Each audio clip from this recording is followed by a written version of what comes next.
Mareje seluruh Silihnara sudah divaksin kemarin, Pak. 33 kepala desa di Kecamatan Silihnara, Kabupaten Aceh Tengah divaksin COVID-19. 5 diantaranya gagal lantaran tidak lulus screening akibat penyakit yang diderita.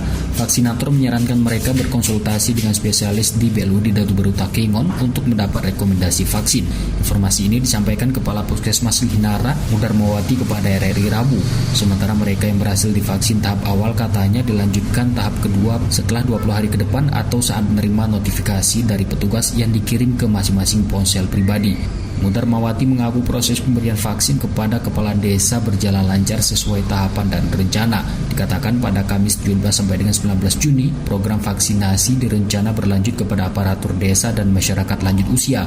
Petugas kata Mudar Mawati juga telah mengatur jadwal untuk kelancaran program vaksinasi. Ada 3 desa yang dijadwal per hari. Perdana dimulai dari Angkup, Arulgele, dan Kampung Burnibius Baru.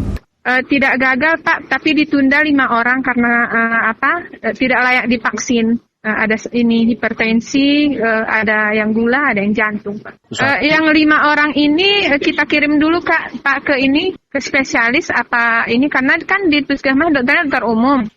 Kita kirim ke spesialis dokternya masing-masing, nanti kita minta dari kelima rejenya surat dari spesialisnya apa mereka layak atau tidak untuk divaksin.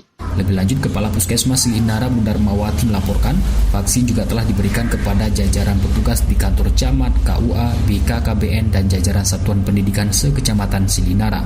Dikutip RRI dari situs resmi Dinas Kesehatan Aceh, jumlah kasus positif COVID di Aceh Tengah 495 orang, 170 dirawat, 315 sembuh, dan 10 orang meninggal dunia.